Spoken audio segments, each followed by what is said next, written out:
Hello and welcome back to another video. I just want to say thank you so much for checking out this video. I know I haven't been uploading as much as I should lately, but that's something I've been working on this year. It's been very difficult the last 2 years. Just making videos for other people full-time has really taken a toll on my ability to make videos for myself. It's not really an excuse. I feel like these are the videos I enjoy making the most. They're the most fulfilling.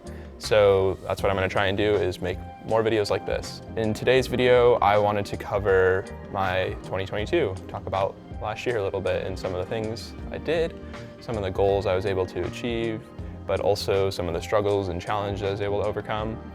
And I want to do this for a few reasons. I feel like in the past, when I've tried to make videos like this, it felt like I was either bragging or that maybe it just wasn't valuable. But from the videos I have watched that are similar, I found little bits of value in each one. And I think it all depends on the individual who's watching it and what they take away from it. So I figured I should just put this out there, see what people think of it, and hopefully there's one or two pieces in there that you can take away and either learn something from or apply to your own life. Being a creative can be pretty isolating and it can be pretty lonely. So there's a lot of time I spend questioning myself and questioning everything I do. And it's times like that when I turn to other creatives or YouTube as a resource to just kind of hear other people's thoughts and opinions and maybe some of the choices they had to make and the challenges they faced. And that helps inform me in my own struggles and really helps me to just be reassured and accomplish things or just stay the course. So without further ado, let's get right into it and talk about 2022. To talk about 2022, I feel like we need to rewind and talk about some of the things that happened at the end of 2021 for me, where my life was at, where my business was at, in order to set up my new year properly.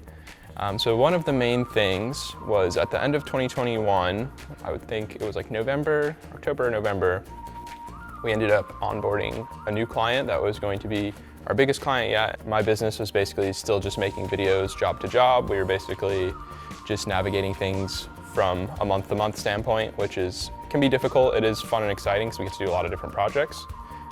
But having one monthly retainer client allowed us to have a predictable source of revenue and a predictable amount of work. This brings us to our second point in the video here, is we were able to hire an editor. And this was probably one of the best decisions we made so far for a couple of reasons. One, obviously, we can get more work done now, having somebody that's just editing full-time. But more importantly, having an in-house editor allows us to execute video projects to a higher caliber because our video editor actually enjoys the process of editing, where maybe I don't as much. I like editing my own videos, but when it comes to editing client work, I feel like it's not as enjoyable for me, which then in turn becomes more of a process for me, and I'm not enjoying it. I feel like I'm not putting out the best work possible. So having somebody that actually loves editing and is there all the time to just do nothing but edit saves us tons and tons of time and allows us to take on more projects. So leading off into 2022, we were already in really good shape because we had, like I said, some revenue coming in. We had an editor that was there to do work all of the time. So I was able to go and look for more work, talk to more people, spend my time actually producing videos, executing videos, and finding new clients. And another thing this allowed me to do with my free time was to learn new skills when it comes to the video production world. So one thing I knew I wanted to learn at the end of 2021 was learning how to fly an FPV drone. I'd seen all over the place, FPV was kind of taking off, and it was still at the point before DJI came out with their own systems, so I felt like I was a little bit ahead of the curve. It was still a little bit bigger of a barrier to entry. So I ended up investing in a Cinewhoop drone and learning how to fly that inside. And my main goal was to do like video tours with it. So that was my reasoning behind buying such a small drone. And before the whole DJI platform came out, I feel like that gave me a little bit of a competitive edge, just knowing how to fly an actual FPV drone before any of those newer technologies came out. And so that's one thing that I felt was very important from a business standpoint, is just continually learning and growing and reinvesting your time into learning new skills. So it was a really big challenge, and it took a lot of time to even learn how to fly the drone at all, yet alone make good videos with it. So I had a lot of knowledge with conventional drones, which I feel like didn't really even give me much of an advantage because it's completely different. If anything, not knowing anything about drones is kind of an advantage when walking into flying FPV because you don't have to like unlearn anything or relearn anything differently because you're using a lot of the same components.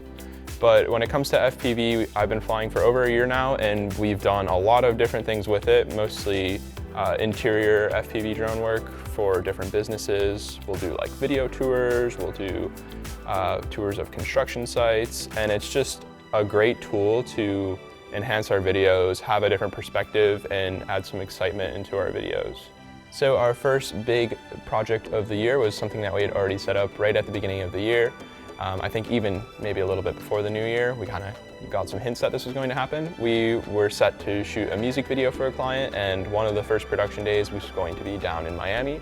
So we got to fly down and spend a couple days down in Miami and Key Largo and film this music video. So this was our first production that we fully produced, that we would be traveling as a team. So we handled all of the pre-production, the location scouting, the accommodations, the vehicles, all of that, and everything we needed to produce the video. So that was definitely a new challenge, and it was really exciting for us to work together as a team because we really had to use all of our resources to accomplish this. The video shoot ended up going great. There were a few bumps in the road, but we got some really cool footage, and I was just super stoked to be escaping the Rochester winter for just a couple days. So shortly after returning from that trip, we got word from a few of our local clients that they needed some footage of some of their products in maybe not the snow, in a little bit sunnier of an environment. So we offered to do the same thing for them. We ended up producing 3 separate videos for 3 separate clients down in Florida. So this gave us another opportunity to travel. This was just a smaller team this time. It was just Todd and I. So we ended up heading down to Florida, and we shot 3 different projects for 3 separate clients. They were all product-based businesses. So the first one was for a luggage company, which we kind of shot run and gun style through the airport and showing the process of their luggage straps being used. The second product we were filming for was for a fitness company, and it was an anchor they make for paddle boards. And so this involved obviously shooting in the water. To the locals, I think it was pretty cold because there was absolutely nobody in the water, but it wasn't a problem for me being from the Northeast. We got in there and it was a fun challenge shooting while actually being in the water, making sure that the camera's all right and we're still getting all the shots we need. We also got to film a little bit with our new GoPro, some underwater footage, which was fun, and just a different approach to making a video, something that we hadn't done before. And lastly, we filmed for the company I mentioned earlier, which was our first big retainer client. We filmed a couple of commercials down in Florida for them as well. These were, again, product videos for dog-related products. So we got to source the talent, we got to find the location, and produce the videos. We are on the way to Weeki Wachee Preserve. Adam's driving, Kate's behind us with Walker. We are about 15 more minutes away, and then we're gonna shoot the chain leash video. And we have about 2.5 hours to do that once we get there before we have to leave to go to Sunset Beach to shoot the second video. Lots of fellow dogs out here. Shoot's going pretty good so far. Not a lot of different environments out here because it's all kind of dead in the winter, but we got some cool shots. I'm really happy with the way they turned out. It was definitely fun and exciting being able to have just different scenery in the winter here. It can be rough. We shoot a lot indoors up here. And while we were down in Florida, we ended up staying with my girlfriend's mom, who had puppies at the time, and we ended up making our first big life decision of 2022, which was getting a dog. And another quick little life thing we ended up doing towards the end of February was seeing my favorite band for, I think, the 6th time, which was Beach House. We drove down to Pittsburgh to see them. And this is something that's super important and I'm trying to do more of, which is just experiencing life and going out to things like concerts. It's super valuable, and for me, the little bit of break it provides helps me to reset, and it really makes being a business owner / freelancer worth it. Being able to just take time off and do the things that you love to do. I feel like oftentimes when people think of time off, it's just sitting on the couch relaxing, which is fair enough, but for me, it's being able to go and experience these things whenever I can. Their music's really inspirational to me, so being able to see them live and support them really helps me to reset creatively and just ease my mind.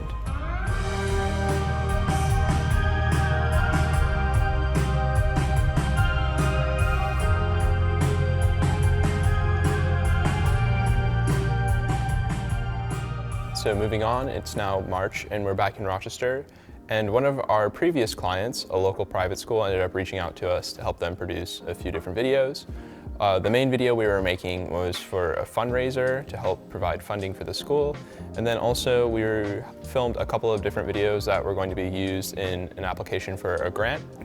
So this project consisted of filming a few different interviews with different staff members and students, as well as collecting a bunch of different B-roll of events and classes to cut into the video. I love the process as a whole of working with their marketing team, kind of just almost becoming one with their marketing team and really being able to understand what the problem was and how we were going to create a solution.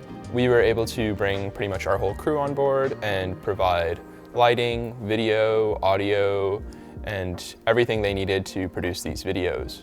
This project was pretty ideal for our team because we're able to cover all of those roles in-house, and we're also a small enough team that we can be pretty flexible and move across the campus very easily.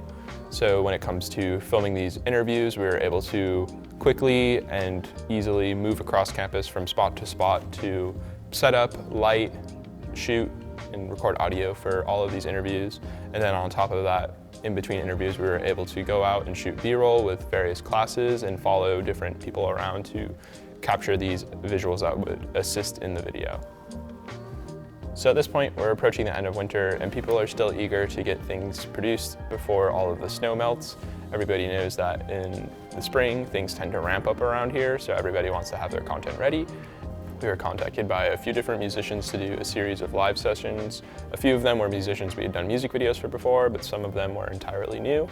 The most important part about these live music sessions was being able to really collaborate with the artist. We were able to listen to the music ahead of time and talk to the artist and really get an idea for the look and the feeling, more importantly, of what these live sessions were going to look like.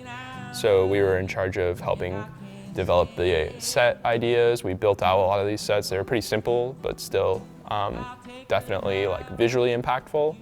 And also for audio, for a couple of them, we were in charge of recording the audio, so we had to source all the equipment. And then some of them would bring in their own audio engineer, and they actually, one of the bands ended up turning into like a whole album where it's like they're live at Hill and Valley. So it was really cool and it was a good experience. I love being a part of projects where we're able to really collaborate with other artists, and more importantly, we're able to kind of think about every part of the video before actually shooting the video, because I feel like that way we're actually getting a really good result and coming away with something that's truly impactful and does its job as a video. As everything was finally starting to thaw out, in about April, we started working on pre-production for a project that a local clothing company approached us about. So this was going to be more of a fashion film, which was something that I hadn't really done much of in the past. I made something a little bit like this, but this one was much more of like a narrative fashion film. And we, again, were able to be really collaborative with the client this time. She had a lot of ideas about the outfits she wanted to show, but we were in charge of kind of communicating what those outfits, where the environments they would be in and exactly when and where they would be shown. So we were able to develop a little bit of a story for her. She had a lot of the ideas about the premise, but then we were able to really take that and run with it and create a whole little storyboard and script for it. And these are the projects I really love being a part of, where a lot of the work is done before we even start filming. There are a lot of thoughts and ideas that went into the video, and it made it very intentional. So for this project, we had a small crew. It was basically me as the DP, Rick was operating camera, and then we had Todd as more of our producer, who kind of kept us on schedule for the day. So even though our crew was small, it was very valuable to have each of us there because we were able to get things done in a much faster manner and stay on schedule throughout the day. But I'm really happy with the way this project turned out as well. It was definitely one of my favorite projects, given that it was so creative. The way we were able to plan out a lot of the shots, we kind of made it line up as more of like a seamless story about these outfits. So we were able to predetermine a lot of the transitions and the framing and things like that. And I really feel like we're able to capture the entire story, and it definitely ended up panning out. It was a little different than what we envisioned, as any project ends up being, but it was definitely a success. So this brings us to May at this point, and we actually have a trip planned, this time more for personal reasons and not for work. One of my best friends ended up moving to Seattle last year, so we went out and visited him, and also just spent some time exploring the city. I've been there before. Both my girlfriend and I have been there before multiple times, so we knew what we liked about it, but it was definitely a good opportunity to get out there and explore a little bit more and kind of see other things that maybe aren't just sightseeing, like more of the actual city where my friend lived. We were also out there for our friend's wedding, so we were able to film and photograph some of that. This trip was mostly for leisure, but I did bring my Panasonic BS1H and was able to do some tests with that camera. So upon returning from Seattle, I had a handful of jobs lined up for this one big project, and this time it was going to be all as an FPV drone operator and a drone operator, which is super exciting. I finally got to see all of that time I invested at the beginning of the year finally pay off. I was able to film at, I think it was 6 or 7 different locations on 6 or 7 different days, so a pretty big production in terms of drone operation. And we were traveling all around the state, going to different college campuses, making a film for a construction company. We weren't in charge of this project entirely. I was just hired as pretty much the drone operator, and then we filmed some other stuff for them that was just going to be B-roll. It was very reassuring getting hired for these jobs as a drone operator and flying FPV commercially, and I'm super proud of a lot of the shots I was able to capture. We had another project lined up for a product-based business again, and this one was a little different, a little bit more exciting, and it was for a company called Well Served, who only makes a few different products, but we were able to film 4 different products for 2 different videos. So for this one, we were in luck that the weather was starting to get really nice, because this was definitely one we were going to want to film outside. We were able to do all of the pre-production and production, post-production. So for that, we were involved in planning out all of these videos. We found talent, we found locations, and we also did all of the filming and lighting, obviously, all the way down to post-production and delivery. So this was a great project to work on as our team. I was very impressed with how well we were able to work as a team, all the way from the concept to the finished video.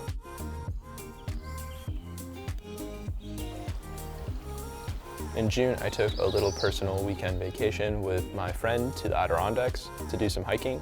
We hiked 3 of the high peaks, which has been a long-term goal of mine to hike all 46 of them. So it was very relaxing and just a really good getaway to spend some time out in nature. I brought my camera with me, but I didn't really film too much, so here are some clips from the Adirondacks.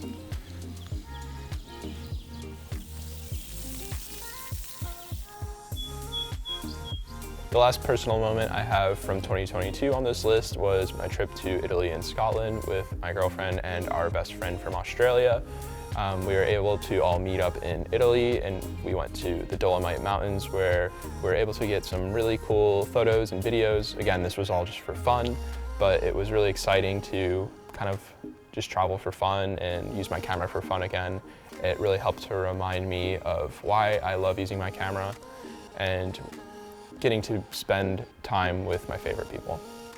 While we were in Italy, we were on top of a mountain. We actually met some other really cool creatives, which we found out were also content creators on Instagram and YouTube, and it was really cool to connect with these people and have somebody to relate to. We talked a little bit about kind of the struggles of being a creative and where we were at, and it was just, you know, it's cool kind of getting out into the world and actually seeing these people that you know from the internet. The second leg of this trip involved going to Scotland, which was an amazing experience for me. It reminded me a lot of Iceland, not just like the landscape, but the experience, because we were able to do a camper van again. And it was just my favorite form of traveling. You're able to stop whenever you want. And as a photographer and videographer, I'm sure you guys know it's super important to stop whenever you want and not just at the sites that everyone else is there to see. And that's how you end up getting some of your favorite shots. So that brings us to the middle of July, which is the middle of summer in Rochester. It gets pretty hot here, even though we have really cold winters as well. We get the best of both worlds. So at this point, we are still in our studio on East Main Street, and it got to the point where it was so hot, our air conditioner broke, And this was one of the final straws for us, which ended up in us moving studios. There were a couple other things that went on, but obviously the main fact was that the space was pretty much unusable. It served its purpose for us for a long time. It went from a 600 square foot studio to a 3,500 square foot studio over the course of 2.5 years.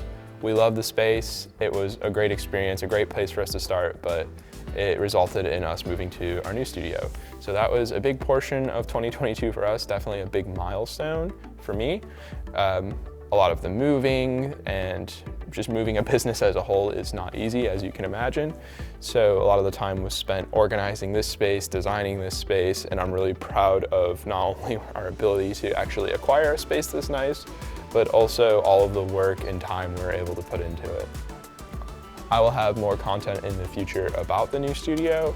For now, you can poke around our Hill and Valley YouTube channel if you want to see a little bit more. We haven't done a full studio tour, but there are some sneak peeks in there. So in early August, we had another shoot planned.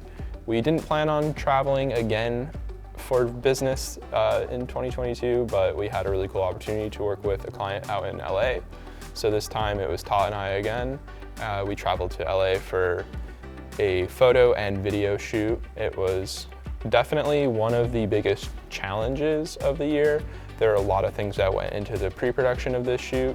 We had to plan out the shoot as a whole. So it wasn't just like a creative end, but when you're shooting in a different state, especially across the country, you want to really make sure you have all of your ducks in a row before you get there.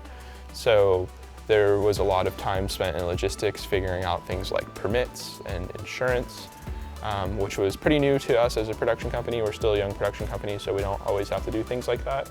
But overall, it was a good experience working with a film commission. And once we got out there, the footage we got and the photos we got were amazing. I'm so excited to finally share those with you. We're still working with the company to actually launch a lot of the products at this point, so I'm not sure how much of that I'm going to be able to share in this video. This might be the most stuff we've ever had to fit in the van.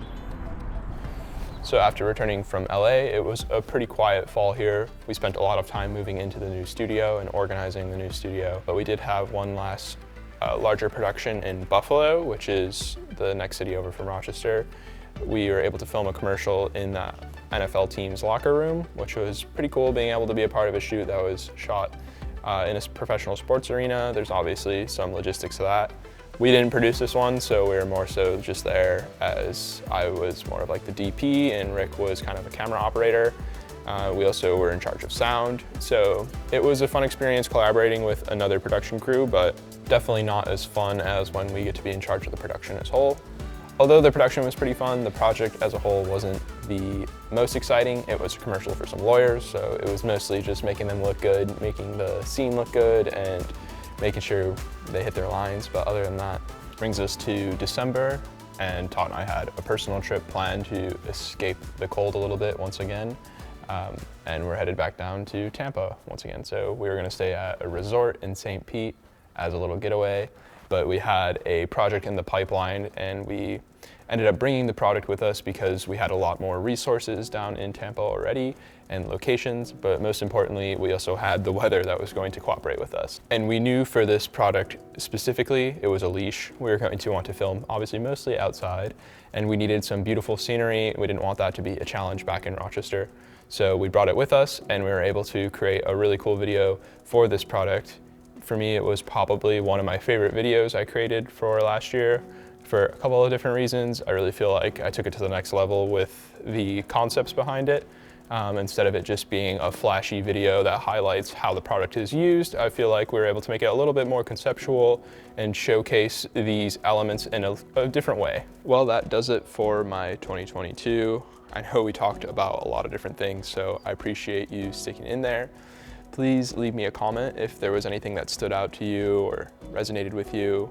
I'm hoping to make more videos like this because I know the life of a creator can be tough. It kind of feels like a bubble sometimes, and you can really work against yourself. So I'm hoping that we can have more conversations like this. If you'd like it, then please give me a thumbs up. Definitely let me know to make more videos like this.